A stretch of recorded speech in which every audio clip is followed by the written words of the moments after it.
Hi, it's Brian Decker. Hope you're having a great week. Wanted to talk to you about 5 things that you should remember regarding your estate documents. We'll go through these pretty quickly. It's a lot of information. One is to keep your documents updated. Life happens.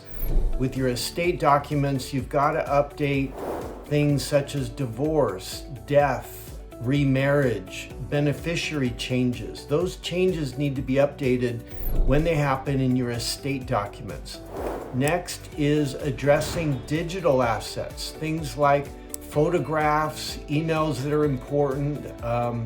If someone is a writer, some of their things that are important to them, where those things are. And also if you've got digital assets, cryptos, non-fungible tokens, those can be lost if you don't provide your heirs a way to access those assets. So people should make sure that beneficiaries know how to access those account private keys, secret numbers, to access wallets.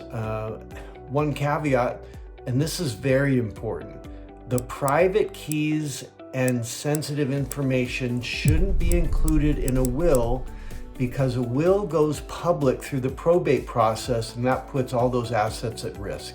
But the information on how to access digital assets, online photos, etc., cryptos, non-fungible assets, can be put in as a separate note for beneficiaries.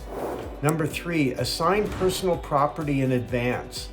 So most people assume that their heirs will figure it out. No, this is probably the most important thing I can tell you. The number one reason that your beneficiaries may never speak to each other again is right here. Make sure that you tell clearly how you want those assets separated in advance. So for example, there was a mother who left a collection of hundreds of porcelain dolls, 3 daughters. They had to hire a professional mediator to draw straws until all the dolls were distributed.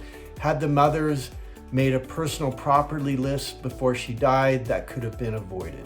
Number 4, leave good notes. Estate planning experts advise people to have good notes so that assets go where they're supposed to, bills are paid like they're supposed to, any extra information is helpful. And number 5, strive for conflict avoidance. If you've got 3 kids, do you choose one as executor or do you have all 3 so that may be appropriate to avoid problems with trust and access issues? So it's Brian Decker. I hope you have a great week.